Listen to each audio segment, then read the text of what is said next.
어제 3.1운동 104주년을 맞아서 전국적으로 다양한 행사들이 있었습니다.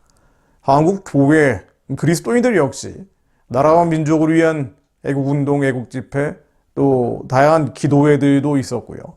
한국교회 주요 교단, 주류 교회들 역시 3.1운동 104주년 한국교회 기념예배를 여의도 순복음교회에서 가졌습니다. 한국교회 총연합이 주최를 했고요. 여기는 한국교회 총연합의 대표회장인 이영훈 목사님, 기하성 대표 총회장님을 비롯해서 예장 합동총회장, 예장 통합총회장, 기독교 한국 침례회 총회장, 예수교 대한 성결교회 총회장, 예장 개혁 개신 총회장, 기독교 대한 감리교회 감독회장, 기독교 대한 성결교회 총회장, 예장 개혁 총회장, 또 예장 대신 총회장님 등 한국교회 주요 교단, 주류 교단 대표분들이 모두 참여했다고 볼 수가 있습니다. 또 대통령실 강승규 시민사회 수석 비서관과 서울시장 오세훈 시장 축사가 있었고요. 1만여 명의 성도들이 참여를 했습니다. 이영훈 목사님은 나라와 민족이 먼저고 자유와 평화가 먼저고 예수님의 말씀처럼 내 이웃을 내 몸같이 아끼고 사랑하는 그 정신이 먼저라면서 진보와 보수를 넘어서 하나됨을 이루고 세계 평화에 기여하는 위대한 대한민국을 세워나가자고 개회사를 했습니다. 다행스러운 일은요, 예전에 한교총이 주최한 행사들을 보면은 좀 너무 심한 표현들이 많이 들어갔었습니다. 근데 이번에는 그런 표현들은 없습니다. 예를 들면 종전선언이라든가 인도적 지원을 확대한다든가 이런 표현들은 이번에 성명서에는 들어가지 않았습니다. 예를 들면 2020년 8월 광복 75주년 한국교회 총연합 당시는 대표회장님이 이영훈 목사님이 아니라 김태영 목사, 유정호 목사, 문수성 목사님이었는데요.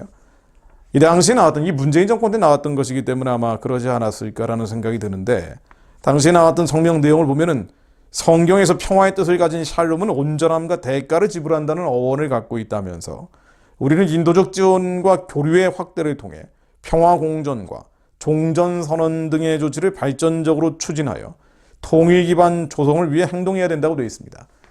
잘 아시겠지만 종전선언이라는 것은 북한과 남한에 있는 북한 추종하는 세력들 주장에 따르면 한미연합사와 한미동맹을 해체하고 주한미군을 철수한다는 의미를 갖죠. 전쟁이 끝났으니 미군 나가라는 거예요.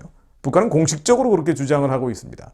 근데 그런 종전선언, 법적으로 본다 하더라도, 정치적인 차원 말고 법적으로 본다 하더라도 종전선언이 맺어지면 전쟁이 끝났잖아요. 6.25 사변이 끝났다라고 공식적으로 합의하는 것이기 때문에 6.25 사변의 기초에서 있는 유엔 사령부는 존립 근거가 없어집니다. 유엔 사령부가 없어지면은 한반도의 유사시, 즉 전쟁이나 남침 같은 그런 유사 사건이 발생했을 때 주한 미군이 있다 하더라도 한반도 문제에 개입할 수 있는 법적인 근거가 없어져 버리죠. 즉 한미동맹은 치명적인 내상을 입을 수밖에 없습니다. 이게 종전선언이죠. 이 종전선언을 문재인이 추진하려고 했기 때문에 그런 세대를 본받아서 당시 한교총도 종전선언을 맺어야 된다라고 성명을 냈던 거고요. 그리고 인도적 지원, 이 인도적 지원이라는 것은 제가 누차 말씀드렸습니다만은 북한 체제 지원, 북한 정권 지원으로 전용될 수밖에 없는 구조를 가지고 있죠. 우리는 주민을 돕겠다고 돕는다 하더라도 결과적으로는 정권을 통해서 들어가는 것이기 때문에 북한의 우상 숭배 체제를 유지, 연장, 강화하는 결과 그런 열매를 맺을 수밖에 없습니다. 다행스러운 것은 이번에 나온 성명은 종전선언이나 평화협정을 맺자는 얘기가 없었고요. 또 여의도 순복음교회가 추진하고 있는 평양심장병원, 도인민병원을 지어야 된다, 이런 주장도 다행스럽게 들어가지는 않았습니다. 다만 몇 가지 약간의 튜닝이라 그럴까요? 조정 혹은 보완을 할 필요 있는 표현들은 여러 군데 나왔습니다. 예를 들면은 우리는 이번에 나온 성명이요, 3월 1일에 나온 성명을 보면은 우리는 깊은 밤 칠흑 같은 어둠에 둘린 남북관계에 여명에 비치신 그리스도의 마음으로 소망을 품는다고 하면서 독일 통일을 연 니콜라이 교회 기도회처럼 평화 통일을 위해 눈물로 기도한다고 했습니다. 좋은 말이죠. 니콜라이 기도회가 라이프치히에서 기도회가 나중에는 베를린 장벽이 무너지는 결정적인 전환점이 됐죠. 이 기도가 쌓여서 베를린 장벽이 무너진 겁니다. 동독의 공산주의 정권이 무너지고 통일이 되는 일종의 결정적 전환점이 바로 기도였다는 겁니다. 그런데 우리가 한 가지 잊지 말아야 될 것은 이 라이프치히의 니콜라이 교회 기도회는요, 동독에서 일어났던 기도입니다. 즉 동독은 북한과 전혀 다르게 신앙의 자유가 허용이 됐었어요. 다만 제한되고 억압되고 압제를 당했던 거죠.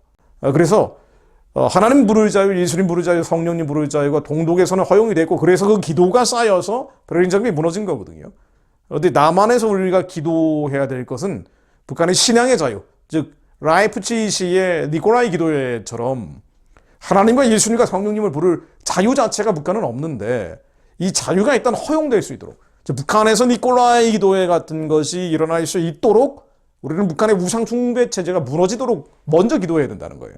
선후가 있다는 겁니다. 니콜라이 기도회는 공산 통치 하에서 동독 시민들이 기도했던 것인 것처럼 우리는 북한에서, 평양에서 이런 기도회가, 하나님, 예수님, 성령님을 부를 자유 기도회가 일단 가능할 수 있도록 신앙의 자유, 선교의 자유, 전도의 자유가 허용될 수 있도록 김일성이 하나님의 자리에서 내려오도록 먼저 기도해야 된다는 거예요. 예수 이름으로 명하노니 북한 우상 숭배 체제는 평화적으로 무너질지어다.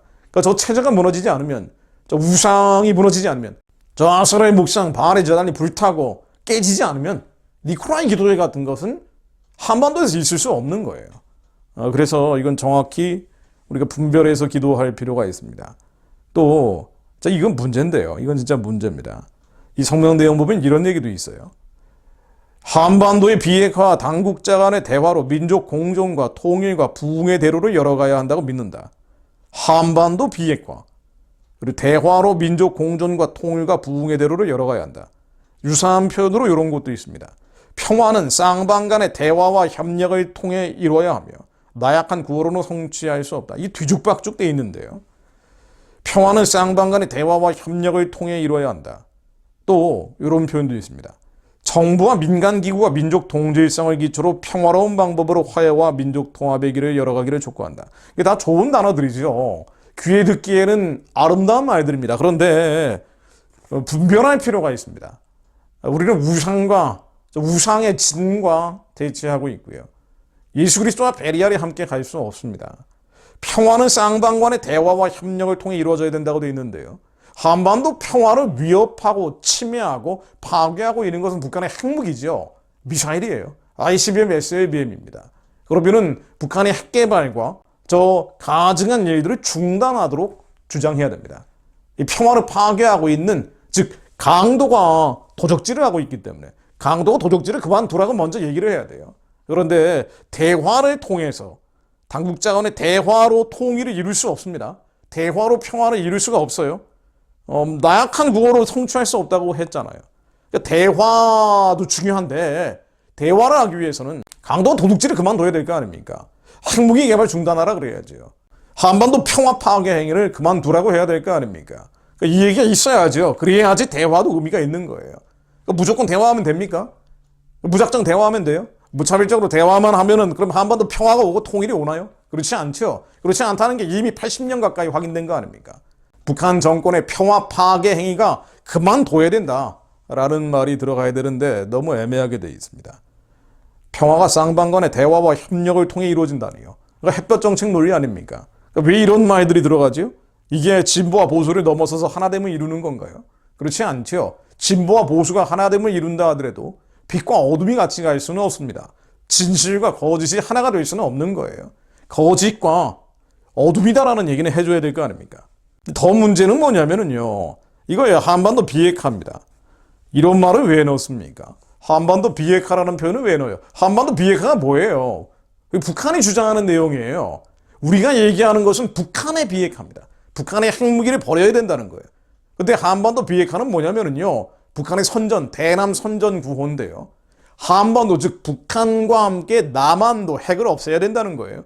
우리가 핵이 있습니까? 없죠. 무슨 얘기냐면 핵을 쓸 수 있는 주한미군이 철수해야 된다는 얘기가 한반도 비핵화예요. 핵을 쓸 수 있는 한미연합훈련을 중단해야 된다가 한반도 비핵화란 말이죠. 한반도 비핵화는 북한의 선전구호고, 이 선전구호를 미국 애들이 잘 모르니까 남북협상, 미북협상할 때 자꾸 표현들이 들어가서 예전에 햇볕정책 정권 때 문제가 많이 됐던 말들이란 말이죠.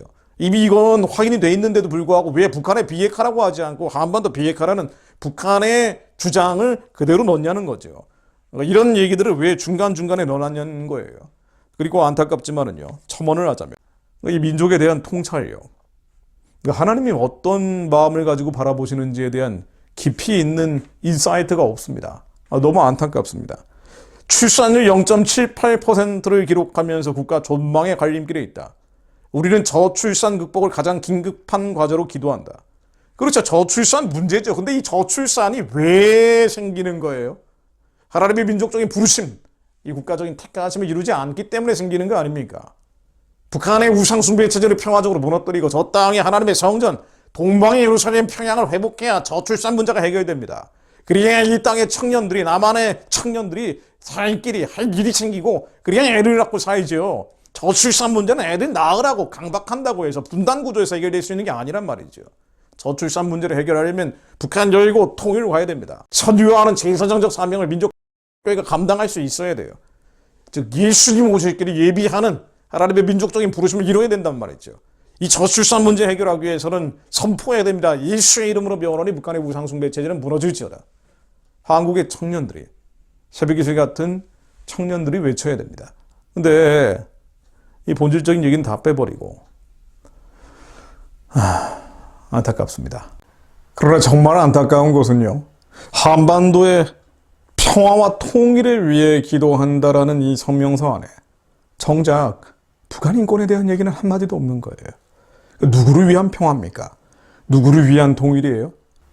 진정한 평화와 통일을 위해서는 2천만 노예가 된 북한 동족들의 해방과 구원에 대해서 얘기해야 되는 거 아닙니까? 이 마을에서 저 마을로 이동할 자유도 없습니다. 그들은요, 붙박이 노예들이에요. 농노보다 못한 신세들입니다. 평화와 통일을 위해서 북한 사람들에게는 언제 평화가 들어갑니까? 그 평화가 회복이 돼야 통일이 될 거 아닙니까? 20만 넘는 정치범 수용소에 있는 사람들에게는 언제 평화가 가나요?